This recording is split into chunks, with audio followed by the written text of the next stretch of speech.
Elaine with White Cottage Boutique here with the second part of our tutorial on refinishing furniture. This is a tutorial that I have been asked to do for a long time on toning the top of your furniture versus staining. Toning is a technique used to add color to the top of, or to any piece of wood. It's sort of like applying a clear paint. It doesn't go on like a stain where it gets kind of absorbed into the finish. It actually just sits on top of the finish, which is nice because one, you can use it to go over already finished pieces without stripping or sanding them if they're already in great condition and you just want to slightly darken or richen the color. So it's great for like kitchen cabinet makeovers. But also it's really nice because it will save you a lot of time on sanding and stripping because it doesn't matter as much which way you go with the sanding.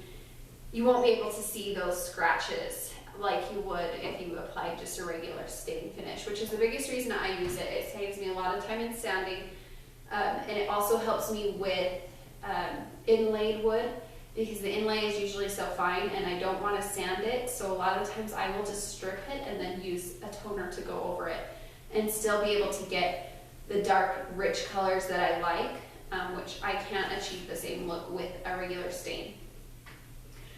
One thing to note on toning is that it is a very difficult and advanced technique for refinishing furniture. You do have to have a sprayer. I'm not aware of any way to do it without a sprayer. It's also going to be a lacquer finish. I have been told that you can use it with a polyurethane and it works the same. I tried it once. It didn't work as easily or as well as the lacquer finish. And so this is the only time I use lacquer for my finishes is when I'm doing a when I'm toning. What you're going to need for this is you're going to need your sprayer. So I have a separate spray can for just toning versus my spray cans for paint. It's the same type of can that I use, or type of sprayer that I use. I just keep them separate because lacquer and latex do not mix very well. And so it's better just to have a separate gun if you're going to be using this a lot. Also, lacquer is really difficult to clean. It will only clean up with lacquer thinner. And we're going to talk a lot about lacquer thinner in just a second. You're also going to want to have a mask. Get a very nice mask, not the cheap, just face masks at Walmart. You need to invest. If you're going to be doing this, you need to invest in a good respirator mask and make sure you get one rated for lacquer or what you're doing on all of your projects. You're going to need your toner. This is Trans Tint Toner in medium brown. This is a new color for me. I haven't even opened it yet and I'm really excited about it. But they have a bunch of different colors. They even have like purple.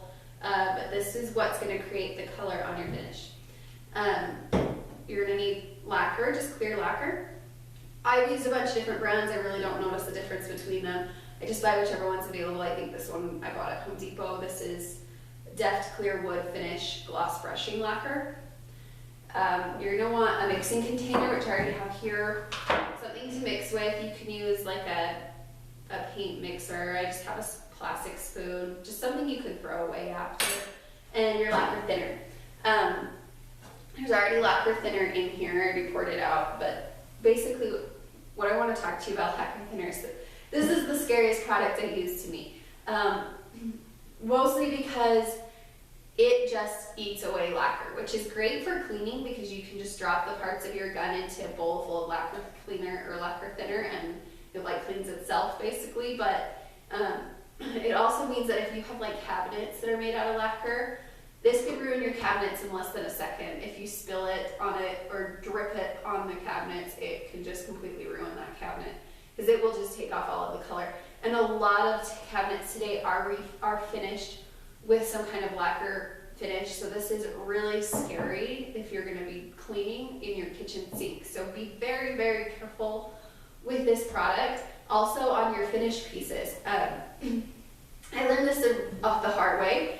I bought a can of this. I was almost finished with toning a piece of furniture, bought a can, and it actually, I set it down on the piece of furniture after I had poured it into my sprayer, and it had like dripped down the side, and it ruined my finish completely because it will just eat away at your finish right there. Same with if you are using a sprayer that tends to drip, you need to get a new one, because if this drips while you're spraying it, it will create little circles in your finish. So this is why it's considered a more advanced technique to me, because you have to be extremely careful with what you're doing, and there's really not a lot of room for mistakes. The nice thing is, if you do mess up, all you have to do is pour a little bit of this on your finish and wipe it off, and you'll basically get to start over. So that is the nice thing about lacquer thinner, but it also makes it extremely difficult, and you want to be extremely careful with this stuff.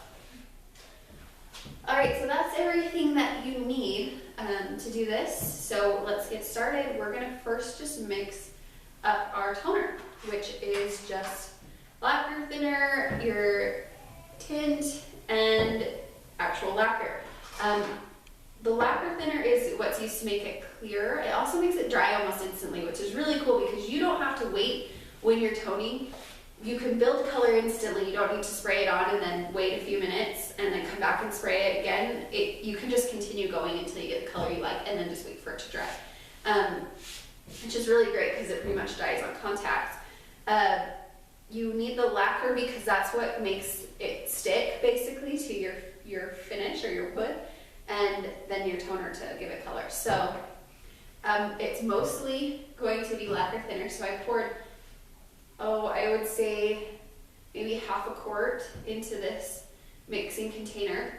There's not exacts on this. I'm sure you can find the exact ratio somewhere online, but I don't use an exact amount. I just kind of eyeball it. Then pour a little bit of your lacquer in there. You want, not a lot. I mean, you definitely don't want to be like 50-50. I would say you probably want to be like 20% lacquer, 80% lacquer thinner. I'm just going to add about that much. Not a lot. And I'm dripping. So easy enough. Excuse me. So you're just going to pour a little bit in. And I like to go a little light on this stuff. I don't know, maybe like 10 drops. Maybe a little bit more. Because you don't want a super thick color.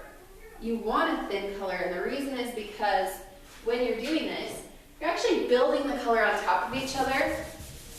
You're not, the intention of this is not to do one coat and have it be done. The intention is to build it to the point where you like it, which is also really nice because you don't really have to buy 20 different colors and mix all these stains to get the color you want if they don't sell exactly what you want in the store. You can kind of mix a little bit of this and then work to the darkness level that you want. So I have a color called dark walnut, which is already a dark color, but I've had clients who really want their wood to be almost black, and I can work that color to be a really, really dark color by just building it to almost a black color. So there you have it. There's my color. If you wanted to test it, you could dip a piece of wood into it and wipe it off and see how much color you're getting, but I don't really feel like that's necessary here. Be confident with the color that I have. So I'm just going to pour this into this. Make sure not to do it over a piece of furniture, because if you spill this, you're going to have a problem. And then also, when you're working with this, make sure to be wearing a mask the whole time. I should have been wearing a mask during this video, but you wouldn't be able to understand me. So I'm going to put this on.